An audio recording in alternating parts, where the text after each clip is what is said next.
Vamos, então, iniciar a nossa revisão, tá? Primeiro, fazendo algumas definições básicas, tá? A gente vai trabalhar com a representação do circuito elétrico, de um sistema elétrico de potência, né? Na forma do diagrama unifilar, tá? Como vocês devem saber, né? O diagrama unifilar representa apenas uma das fases do sistema, tá? Ao contrário do diagrama trifilar, que representa as três fases, tá? Por que a gente utiliza o diagrama unifilar? Porque a gente assume que a nossa geração e a nossa carga, ela é toda equilibrada e balanceada, né? Certo? Então, as correntes vão ter os módulos iguais em todas as fases, as tensões vão ser todas iguais em módulo em todas as fases, certo? Aqui, o que nós temos? Um sistema com 3 barras de alta tensão, 2 barras de baixa tensão. Vocês devem saber, né, que a geração e consumidor normalmente estão no lado de baixa tensão. Claro que aqui as cargas estão no lado de alta, pode ocorrer, não é problema nenhum, mas a geração, particularmente, ela sempre está no lado de baixo, certo? Quando a geração estiver no lado de alta, certo? Tiver algo, vou botar aqui assim.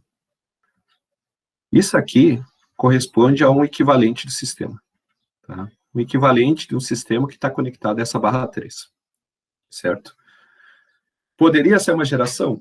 Olha, poderia, porque eu não sei o nível de tensão que está aqui nesse triangular aqui, né, nesse sistema em anel.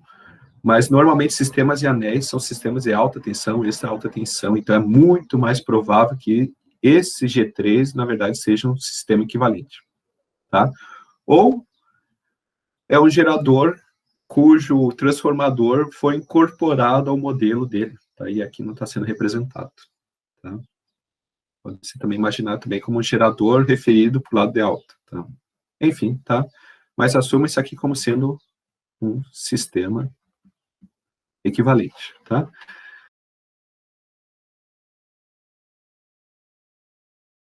Imagine que eu tenho um subsistema, e esse subsistema, ele é composto de uma geração, um trafo e uma linha, correto? Isso aqui, se eu for desenhar aqui as reatâncias, né, esse circuito elétrico poderia ser visto dessa forma, tá? Reatância do gerador, reatância de dispersão equivalente desse tráfego, tá? E reatância dessa linha. Obviamente, eu estou desconsiderando todos os outros elementos, tá? Dos modelos. Isso aqui são modelos simplificados. Se eu pegar esses 3 elementos e fizer uma associação equivalente, né? Isso aqui é uma associação séria. Então, eu posso dizer que isso aqui seria equivalente a isso. Correto? Se eu pegar esse modelo e lançar aqui para dentro desse sistema que é maior, eu poderia colocar ele apenas como sendo essa geração mais essa reatância. Por isso que eu digo que isso aqui é mais provável de ser um sistema equivalente.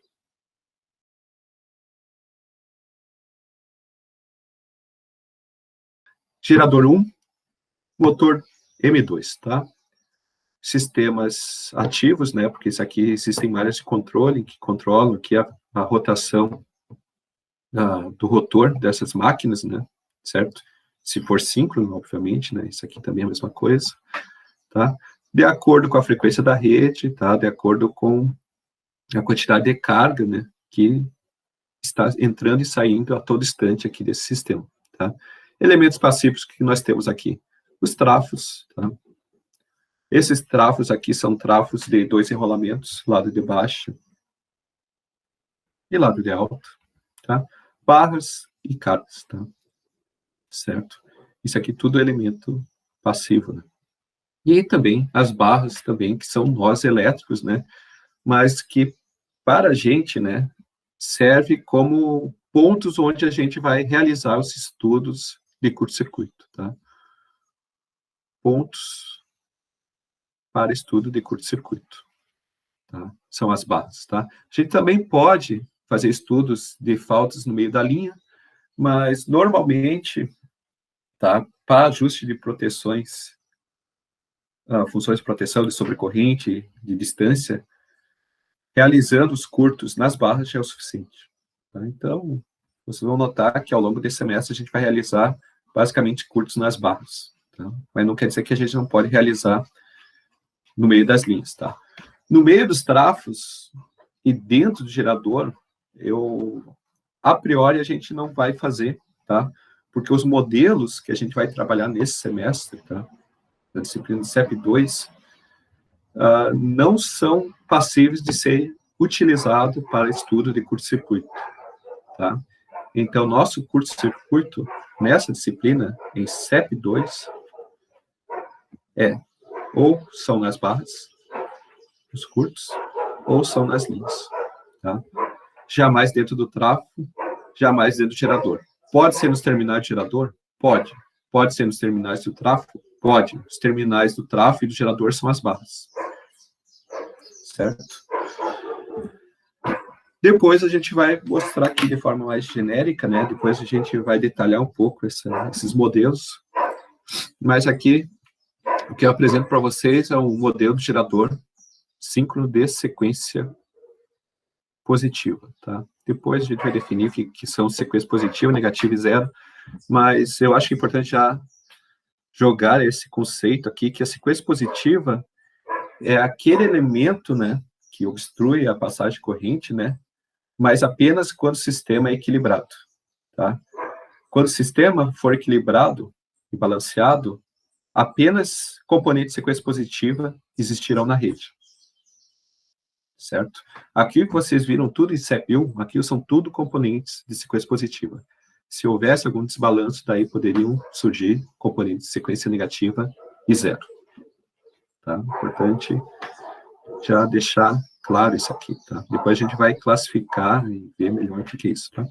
Então, esse gerador, para análise de falta, a gente pode representar uma fonte de tensão ideal, tá? CA, em série com a reatância subtransitória, tá? Isso aqui depois também tem algumas classificações de subtransitória, transitória e regime permanente, mas essa reatância é a reatância subtransitória, tá? Por que isso, tá? Porque no instante que ocorre o curto-circuito, tá? O gerador tem um comportamento variável e dinâmico ao longo do tempo, tá? Ele tende a ter uma maior contribuição logo após o instante do curto-circuito, e depois essa contribuição vai decaindo ao longo do tempo. Algo desse tipo, assim, certo? Então, existem instantes, né, certo? O primeiro instante é o período subtransitório, tá? Que eu vou chamar aqui de T, duas linhas. Depois existe um período que é o período transitório, e depois tem outro período que é o em regime permanente, né? Certo? Aqui é a escala de tempo. Tá?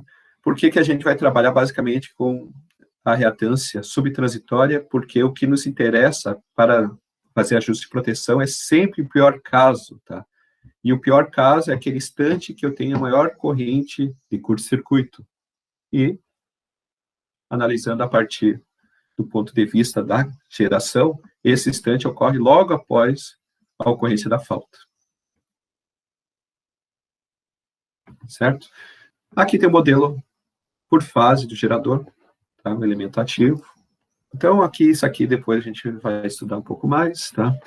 A questão da curva de capabilidade do gerador síncrono, né? Isso aqui eu acredito que vocês tenham trabalhado em conversão, tá? Isso aqui eu só trago essa questão da curva de capabilidade, porque quando a gente vai trabalhar com simulação, tá, a gente tem que passar esses limites, certo? Por que tem que passar esses limites? Porque quando a gente vai trabalhar com simulação, a gente precisa rodar lá o flow, tá? E vocês devem lembrar lá, né, que uma das restrições lá do sistema elétrico é a capacidade das máquinas em contribuir com corrente para alimentar as cargas, com potência, certo? Então, existem limites, tá? Tanto de geração máxima, né, em potência ativa, tá? E existem limites máximos e mínimos também de contribuição de reativos para a rede. Tá? Potência reativa, tá? Lá no Power Word, que a gente vai usar semana que vem, isso aqui eu não consigo desenhar exatamente dessa forma, né? Com todo esse detalhamento. E na prática é difícil de fazer isso, tá? Lá no software, o que a gente vai fazer? A gente vai colocar isso aqui como sendo um quadrado, tá? Um retângulo, desculpa. Algo do tipo assim. Algo aproximado. Por que se utiliza isso aqui aproximado? Primeiro, porque eu não tenho todas as informações, e também porque essas regiões de operação aqui, que vão estar fora, que são soluções, regiões não factíveis, né? Não tem como operar, são de difícil operação na prática. Tá? O que pode ser feito para fins de simulação? De repente, tu diminui essa área, coloca um pouquinho mais aqui, nessa região, tá? Diminui essa área não factível, tá? Mas isso aqui, para análise de curto-circuito, não é o grande problema. Isso aqui é mais interessante quando a gente vai trabalhar com flow. Tá? Então, fluxo de potência. Enfim, tá? Isso aqui era assunto de CEP1. Tá? Gerador síncrono, né? Gerador síncrono é a base do nosso sistema. Isso aqui é um gerador aqui da usina ali do Brizola, governador Brizola, né? De Salto Jacuí. De Salto. Se fosse um semestre tradicional, a gente iria lá visitar. Por que essa usina é legal? Porque ela é toda aberta, né? Certo? A gente consegue, se isso aqui estiver em manutenção, a gente consegue entrar para dentro aqui, ver lá os enrolamentos, enfim, ver todo o gerador desmontado, já vi algumas vezes, tá? Tu consegue entrar lá na sala de controle, consegue entrar na sala de relés, então é uma usina bem interessante, né, de ser visitada, certo? Mas isso aqui seriam geradores, né? O gerador aqui está acoplado aqui ao solo, né, certo? E lá para baixo, provavelmente vai ter as turbinas, tá? E essas turbinas aqui são ligadas a canais de queda d'água, tá? Onde o fluxo de água, né, certo? Faz girar essas turbinas são acopladas ao rotor, e esse rotor gira, induz uma tensão nos enrolamentos lá, e depois aí tem tensão e frequência na rede, tá? Não vou entrar muito aqui nenhuma questão a mais aqui, tá? Modelo transformador, tá? Esse aqui é o modelo completo, tá?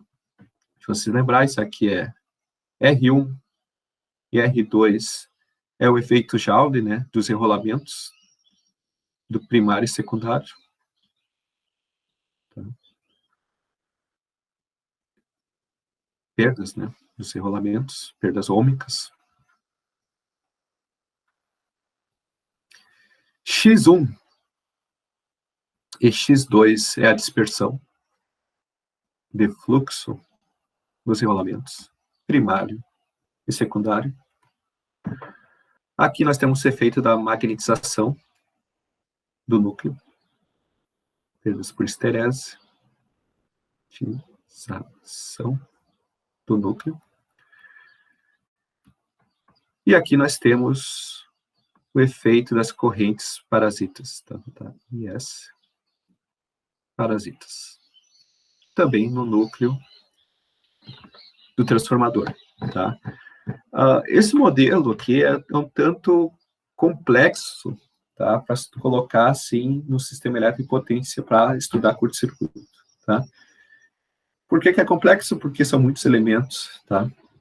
E a nossa vantagem quando a gente vai estudar em curto-circuito, né, é que esse efeito aqui, vamos botar aqui, essa corrente de excitação que flui pelo núcleo, ela é muito menor do que a corrente que flui pelo ramo de dispersão do transformador, né? Entre o terminal primário e o secundário, certo? Então, para fins de curto-circuito, tá? Esse ramo aqui, ramo shunt, a gente pode desconsiderar para estudos de curto-circuito. Tá? X e R, tá? Normalmente a gente usa apenas X, tá? Porque o sistema elétrico de alta tensão, tá? A relação X sobre R ela é muito alta. Tá? Sistemas de alta tensão, extra alta tensão, extra alta tensão. 138 para cima. Tá? Então, normalmente, a gente desconsidera a parte resistiva do sistema e trabalha apenas com a parte reativa. Uma aproximação bem aceita, vai te dar uma resposta aproximada, mas que muitas vezes é o suficiente para fazer o ajuste de uma função de proteção. Tá? Sistemas mais baixos, de tensão mais baixas, 3.8, 23 kV, sistemas industriais, 380, a gente não consegue fazer essa separação entre reatância e resistência. Pode ser feito, mas aí tu vai ter muito erro na tua resposta. Então, X sobre R, sistemas de alta tensão, a gente usa apenas X, sistemas de baixa tensão e média tensão, a gente utiliza X e R. Então, aqui tem algumas fotografias do transformador de potências da subestação aqui, né? Aqui o lado de alta. E aqui, provavelmente, o lado de baixa do transformador. Tá? Aqui nós temos aqui também um de subestação, né?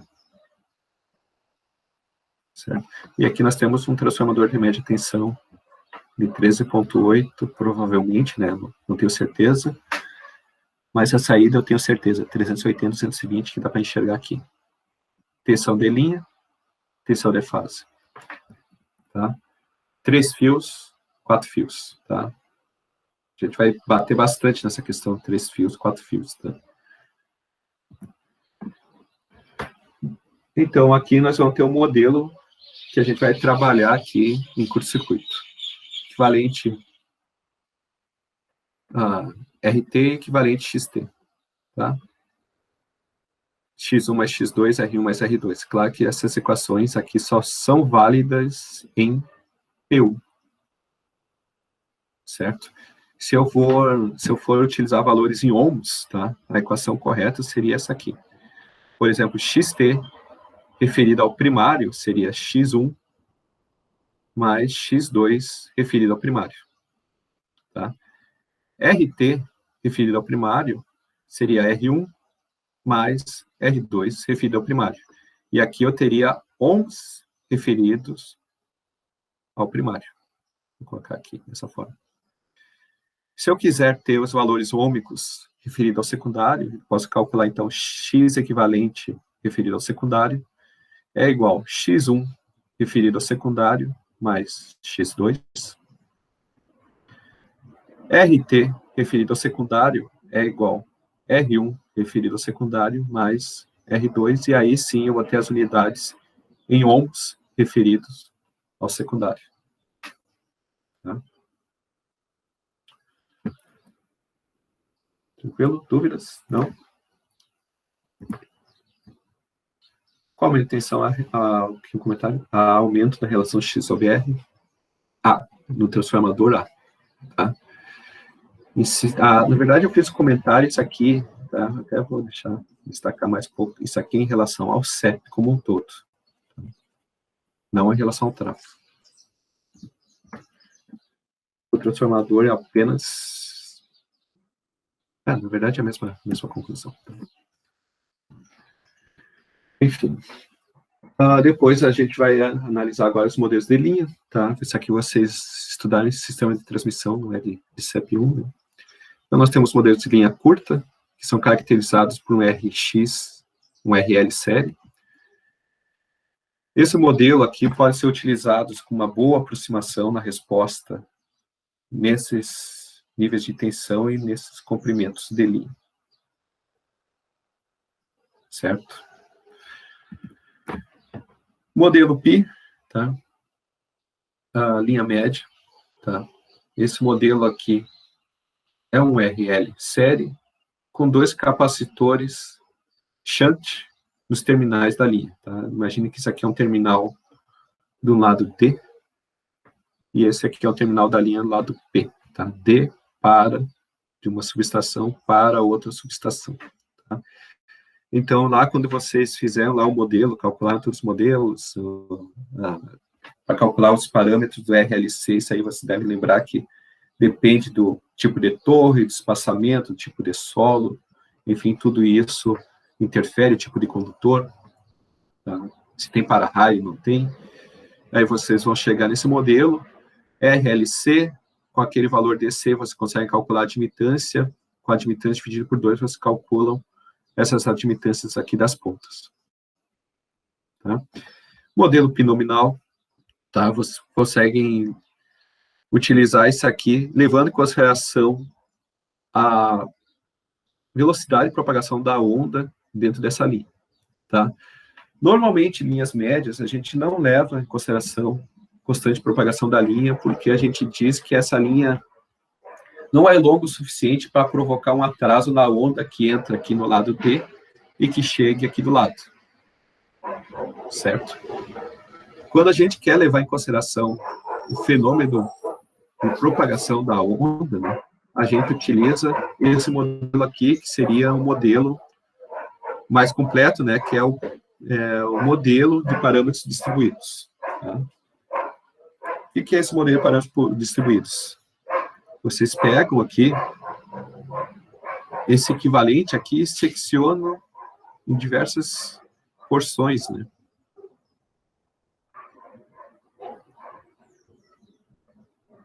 Enfim, tá?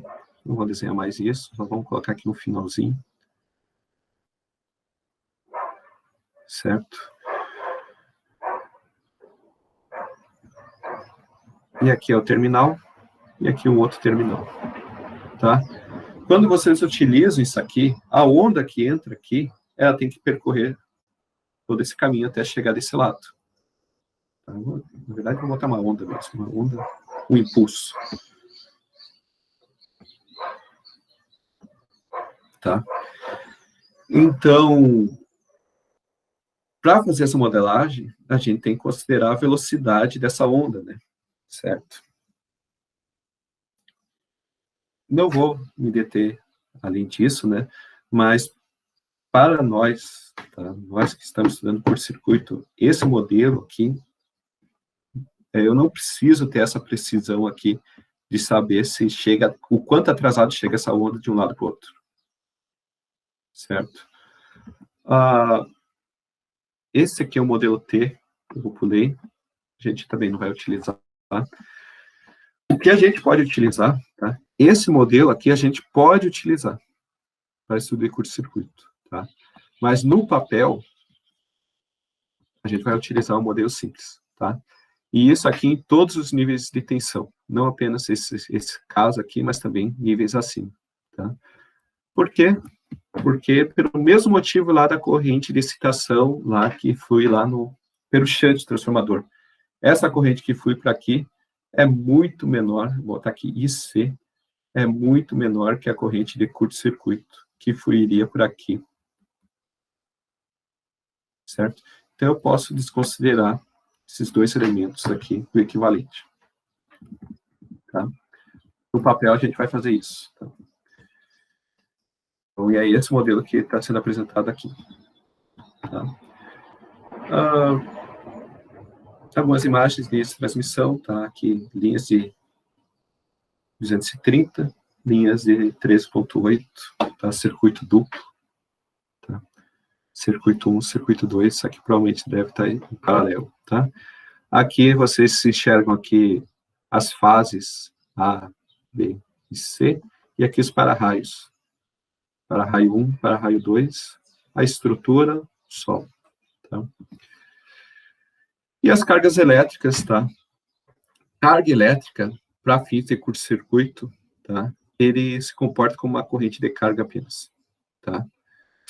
O que a gente vai trabalhar nesse semestre? Tá? A gente vai usar bastante o teorema de Thevenin para resolver curto-circuito. Tá? No teorema de Thevenin, tá, a gente faz superposição do estado anterior à falta. Vou botar aqui uma linha de tempo. Aconteceu curto-circuito nesse ponto. Falta. Tá? Aqui, nesse ponto, poderia estar passando uma determinada corrente de carga, IL. Tá? No momento que acontece a falta, a corrente dá um salto e aí fica bem alto. E aí eu tenho a corrente de curto-circuito, tá? O que é importante salientar aqui dessa corrente de curto-circuito? Essa corrente de curto-circuito, tá? É a soma do estado anterior, que é a corrente de carga, mais a corrente de curto-circuito a vazio, tá? O que seria isso? Se eu curto ocorresse aqui nessa barra, tá? Eu poderia calcular essa corrente de curto-circuito a vazio, retirando essa carga do modelo, tá? E realizando um curto-circuito aqui, tá? Isso aqui seria um curto-circuito trifásico, nesse caso. E aí eu resolvo o curto, tá? Mas se eu quiser saber quanto que é a corrente de curto-circuito real que está fluindo aqui após a falta, eu tenho que somar com a situação anterior à falta, que é a corrente de carga. Tá? A corrente de carga, tá? Mais a corrente de curto-circuito a vazio após a falta, é a minha corrente de curto-circuito total. Tá? Por que normalmente a gente parte direto para esse a vazio? Tá? Porque a corrente de carga, ela é variável, tá? Ela é dinâmica, tá? Ela depende de quem está conectado naquele determinado instante de tempo, tá? Vocês devem saber, né? Já viram a distribuição que existe curva de carga, tá? Curva de carga é variável e dinâmica ao longo do dia, tá? Ao longo da semana, ao longo do mês, tá? Então, a gente nunca sabe ao certo quanto vale IL, tá? Mas sabendo a topologia do sistema elétrico, conhecendo os componentes desse sistema, eu consigo calcular quanto que vale a corrente de curto-circuito a vazio. Tá? Então, é esse valor que a gente se preocupa em calcular quando a gente pensa em proteção. Esse é o valor importante. Tá? Para fins de proteção, eu preciso calcular isso aqui. Ah, mas aí algum de vocês pode me perguntar, tá, mas se tu tinha me comentado, o pior caso é aquele caso que eu tenho que fazer estudo de proteção. Continua sendo válido. O pior caso é esse daqui. Não é a corrente de curto-circuito a vazio. Por isso que quando vocês chegam lá na proteção, vocês têm que colocar alguns fatores, tá? E o fator que entra aqui, que pode entrar aqui, é o fator de crescimento de carga, certo? Um fator de assimetria, tá? Ou até mesmo uma margem de segurança, tá? Uma correspondente ao percentual da corrente de carga em relação à corrente de curto-circuito, tá? Então, não quer dizer que esse aqui é o valor que vai ser colocado lá de forma pura, lá por exemplo, quando vocês dimensionarem lá o sobrecorrente. Não, não é isso. Vocês vão pegar esse valor, vão aplicar alguns fatores, tá? As normas lá da área dizem quais são elas, e com isso vocês vão obter esse valor estimado. Outro ponto importante, tá? Diagrama unifilar, que é o diagrama que está apresentado aqui, tá? Ele não é útil para resolver circuito elétrico, tá? O que é útil é o diagrama de impedância, tá? O diagrama de reatâncias, que a gente vai utilizar bastante também, que é esse daqui. Então, a gente sempre tem uma missão inicial quando a gente pega um exercício, tá? De curto-circuito, que é primeiro transcrever o diagrama unifilar em termos de impedância. Tá? Isso aqui é o primeiro passo. Qualquer estudo passa por isso. Primeiro, trazer do diagrama unifilar para o diagrama de impedância. Tá? Realizar as conexões de forma correta e deu. Tá? Com isso aqui, sim, eu posso fazer qualquer tipo de estudo aqui, com a corrente que flui aqui, enfim. Tranquilo? E aí entra aqui um outro destaque, né? Certo? Quando a gente utiliza esse diagrama de impedância, a gente vai representar apenas uma fase, tá? E essa fase é importante que esteja em Y, certo? Isso significa dizer que se tu tiver, sei lá, Vou botar aqui. Um transformador, tá? Estrela delta, tá? E o parâmetro aqui da reatância desse transformador aqui é o parâmetro em ohms do lado delta, tá? Foi dado dessa forma, tá? O que eu preciso fazer? Primeiramente, eu tenho que pegar esse valor aqui e converter ele em ligação Y. Eu tenho que calcular o XY em ohms, tá? Como que eu faço isso, tá? Você deve lembrar lá, né? Eu gosto de pensar no macete, né? Imagina que aqui eu tenho um X1, um X2, um X3, tá? E eu quero obter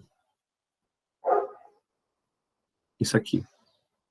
Um XA, um XB, um XC, onde XA está aqui entre X1 e X2. Então, XA é o produto das duas resistências que estão em paralelo com XA, que é X1 e X2, dividido pelo somatório de todos.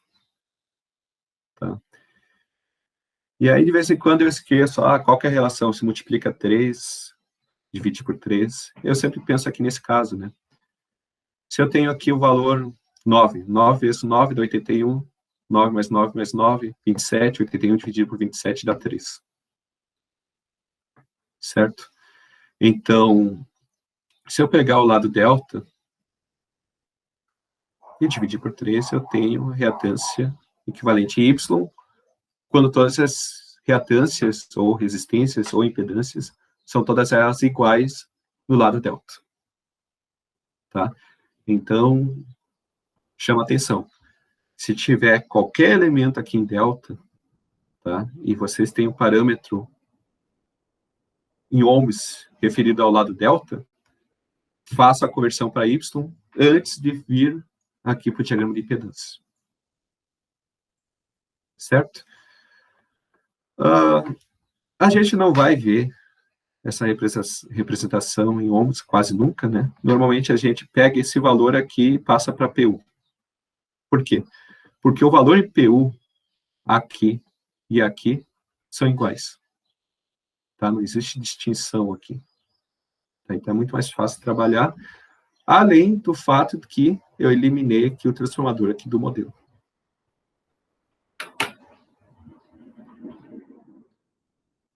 Aqui tem um positivo para destacar o que a gente vai trabalhar. Aqui é o último ponto, aí a gente dá uma pausa, tá? A questão do fluxo de potência. Tá? Tá? O que é o problema do fluxo de potência? Tá? Basicamente, o problema de fluxo de potência, tá, é determinar quanto que vale essas tensões aqui, nessas barras. Vou chamar aqui de V1, delta 1, V2, delta 2, V3, delta 3, V4, delta 4, que são os fasores de tensão nas barras. Certo? Além disso, o problema do fluxo de potência tem como objetivo também determinar as injeções de potência na barra. Quanto que entra de P1, Q1, quanto que entra de P2 e Q2 na barra 2, quanto que entra de P3 e Q3 na barra 3, quanto que entra de P4 e Q4 na barra 4. Tá? Qual que é o problema disso aqui? Tá? Por que a gente precisa utilizar métodos numéricos? Tá? Porque isso aqui é um problema não linear. Tá? E muitas das variáveis que nós temos aqui, certo? A gente não consegue resolver de forma convencional, que nem a gente aprendeu lá em circuitos elétricos, né? Certo? A gente tem variáveis aqui dentro de senos e cossenos. Tá? Alguns locais a gente conhece tensão, outros locais a gente conhece injeção de potência ativa, outros locais a gente conhece injeção de potência ativa e reativa. Então, o fluxo de potência, eu tenho esse objetivo de calcular. Mas, para isso, eu tenho algumas variáveis conhecidas. Tá? Que variáveis que podem ser conhecidas? Alguma dessas respostas. E aí entra aquela classificação dos tipos de barra. Barra swing, que é a barra de referência. Barra PV, barra de tensão controlada. Barra PQ, barra de carga. Tá?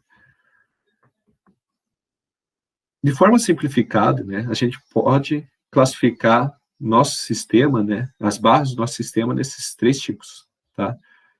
Normalmente, a gente precisa de uma barra swing. Por que eu falo normalmente? Na verdade, é obrigatório, pelo menos, ter uma barra de referência. Se eu não tiver barra de referência, eu não vou conseguir calcular a inversa lá, da matriz lá de admitância. Se eu não consigo calcular a inversa, tá, eu não consigo resolver o problema de flow. Tá? Então, obrigatoriamente, eu tenho que ter uma barra de referência. O que é a barra de referência? É uma barra que eu conheço tensão e ângulo. Certo? Nesse sistema aqui, do jeito que está aqui, a barra de referência poderia ser essa barra aqui, ó. Uma geração, tá? Conectada a essa, e eu coloco V1 e ΔI como sendo valores conhecidos, tá? E esses valores aqui, a gente ainda assume que um determinado valor. Tá? Que valor é esse? É o valor mais esperado de ser encontrado quando o sistema está operando em regime permanente, que é um PU de tensão nominal, né? Se eu projetei uma rede de 230, eu espero que aquela rede opere em 230. 230 dividido pelo valor base de 230 é um PU. Certo? A referência angular, eu posso usar qualquer valor. Tá? Mas existe valor melhor que zero? Não, não existe. É a origem, né? Então, por isso que a gente utiliza esse parâmetro como referência para o nosso cálculo, né? Então, todas as respostas vão estar em função dessa referência utilizada aqui. Se eu não coloco referência, as respostas aqui podem ser qualquer coisa. Tá? Eu não tenho como avaliar se está correto ou não. Isso aqui é semelhante a pegar um circuito qualquer aqui. Não vamos colocar um problema de flow. Vou botar esse sistema aqui. Tá? Querer resolver ele sem ter nenhum ângulo. Sem ter o ângulo da fonte de tensão, da tensão aqui, da fonte, ou não conhecendo qual o ângulo da corrente que flui por aqui. Eu não vou conseguir. Eu tenho que dizer qual que é a minha referência. No problema de flow, a minha referência é a barra swing. Tá? Depois, o que nós temos? Nós temos outras 3 barras que eu preciso classificar de alguma forma. Tá? Barra de tensão controlada, obrigatoriamente necessita de um elemento ativo que controle a tensão na barra. Tá? Se eu não tenho um elemento ativo que controle a tensão na barra, certo? Aquela tensão na barra pode ter qualquer valor. Tá? Hoje em dia, se vocês fizerem puxar para a nossa realidade, vocês podem imaginar os painéis fotovoltaicos, que tem um inversor na saída dele, né? O inversor controla a tensão na saída, de acordo com a potência, quantidade de sol que está batendo lá nos painéis. Ele controla a potência que flui e a tensão na saída e controla até a frequência também. Tá? Então, por exemplo, nesse caso aqui, vamos imaginar que aqui eu tenho uma geração aqui. Eu posso dizer que, então, classificar isso aqui como sendo uma barra PV, de tensão controlada. Tá? Mas qual o nível de tensão? Isso aqui pode ser um PU, pode ser 1.01 PU, 1.02 PU, 0.99 PU. Por que eu estou falando que aqui pode ser uma diferença de valores? Porque existem alguns casos de operação que eu necessito elevar um pouco o nível de tensão para que lá na ponta o meu consumidor não tenha uma tensão abaixo do limite mínimo. Então, de repente, eu tenho que fazer algum ajuste, elevar um pouquinho. Tá? Mesma coisa, né? De repente, eu tenho um consumidor muito próximo a essa barra, né? Certo? E a tensão está muito alta. Eu também tenho que fazer algum tipo de controle naquela barra, ligado àquele consumidor, ou próximo àquele consumidor, de forma a reduzir a tensão, de forma que a tensão não ultrapasse um limite máximo também. Tá? Então, esse é o motivo por que a gente tem geradores distribuídos para controle de tensão. E esses geradores aqui, vamos apagar isso aqui, não necessariamente eles têm que ser geradores, eles podem ser compensadores de reativo, tá? Que consigam controlar a tensão e injetar reativo, mas não injeta potência. Enfim, essa potência aqui não é também apenas do gerador, do compensador conectado aqui nessa barra, é o somatório das cargas juntamente com a geração conectada à barra.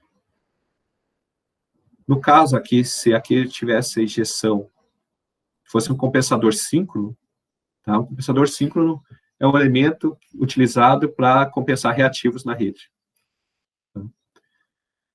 Ele não insere potência ativa, mas ele insere reativos. Tá? P é zero. Tá?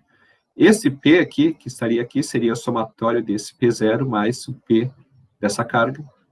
E aí eu teria o valor de P3. Tranquilo, professor, pessoal?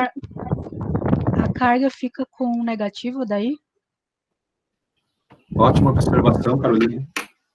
Eu não tinha entrado nesse ponto, mas sim, entra como valor negativo, porque o fluxo dele é da barra para fora, né? Certo? No modelo de fluxo-potência, a gente sempre imagina as potências entrando na barra. Tá? É sempre injeção de potência. Injeção de potência. Uma carga não injeta potência. Ela consome potência. Só que o contrário também é verdadeiro. Ela injeta potência negativa. Então aqui seria um P negativo, nesse caso aqui. Né? Isso aqui seria menos P. Última barra, PQ, tá? Normalmente isso aqui são barras de carga, porque a gente conhece quanto que é a nossa potência aparente, fator de potência ativa e reativa. Tá? Isso aqui é uma classificação. Claro que isso aqui é dinâmico. E aí parte de novo, por que a gente realiza fluxo de potência? Fluxo de potência é uma fotografia. Tá? É uma fotografia.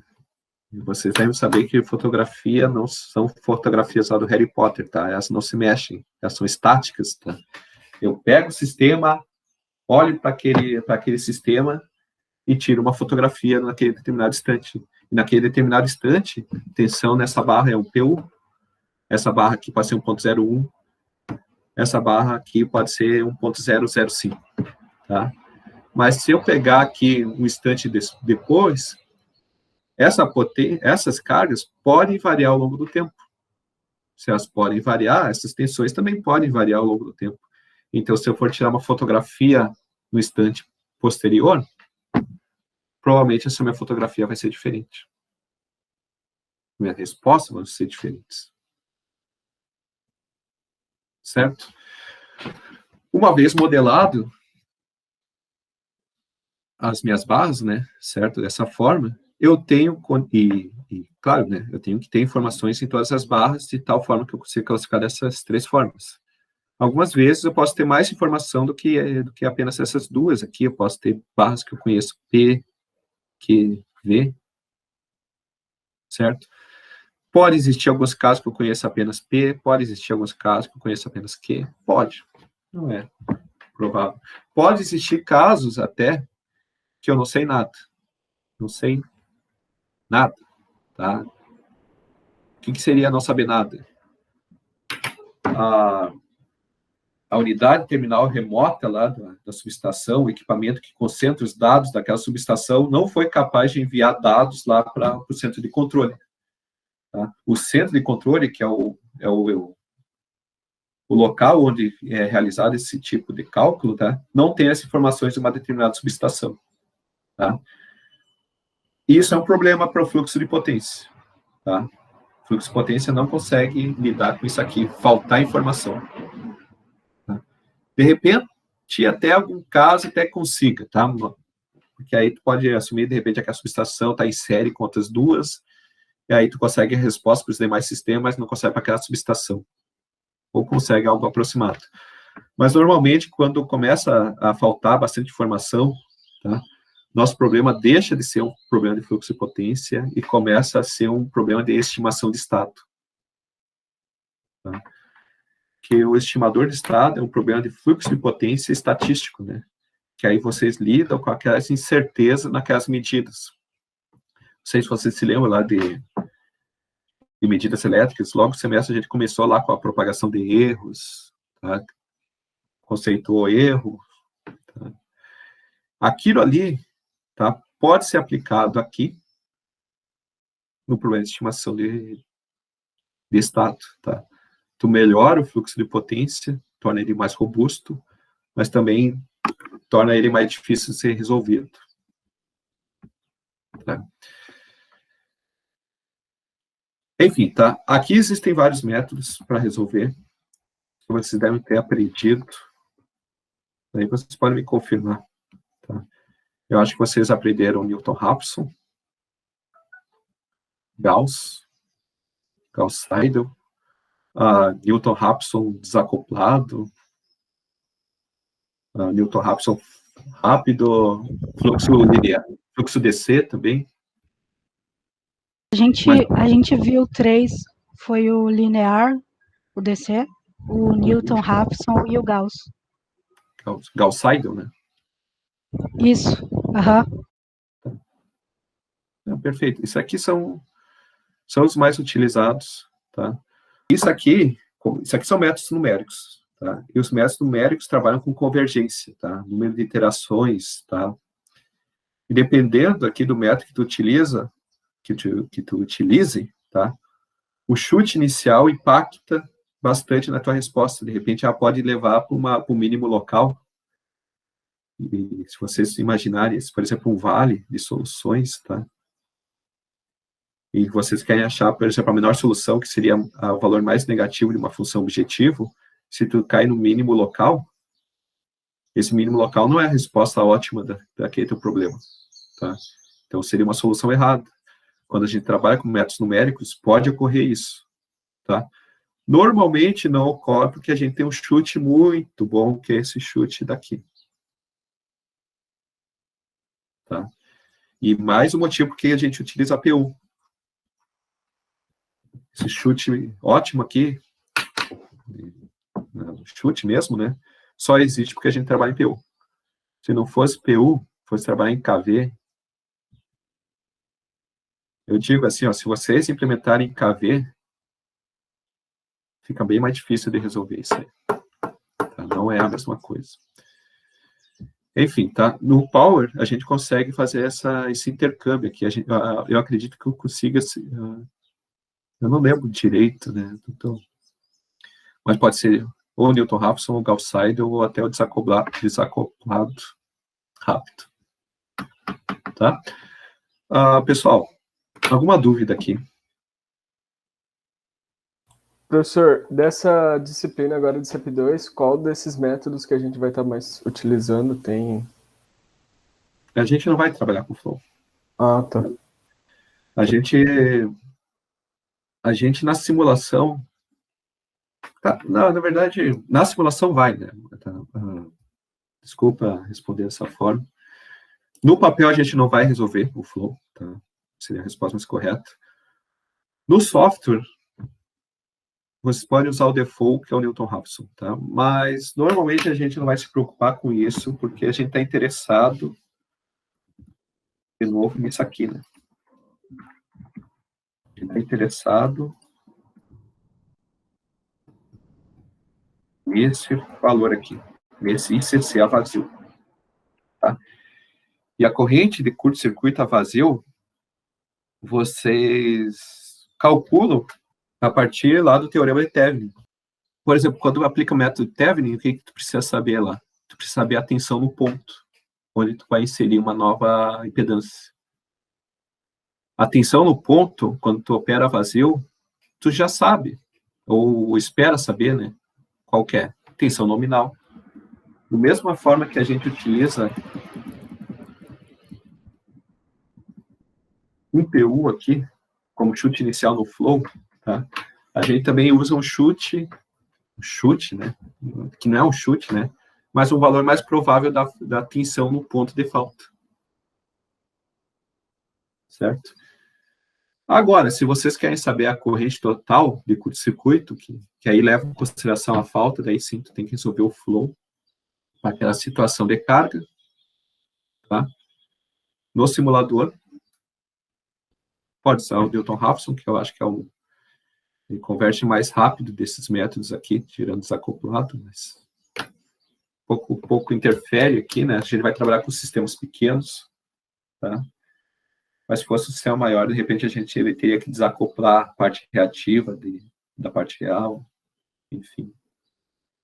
Tá? Eu não vou entrar no método, de novo, não é o objetivo da minha disciplina, não é minha disciplina, né? Dessa disciplina, mas eu gostaria que vocês tivessem a ideia disso aqui, né?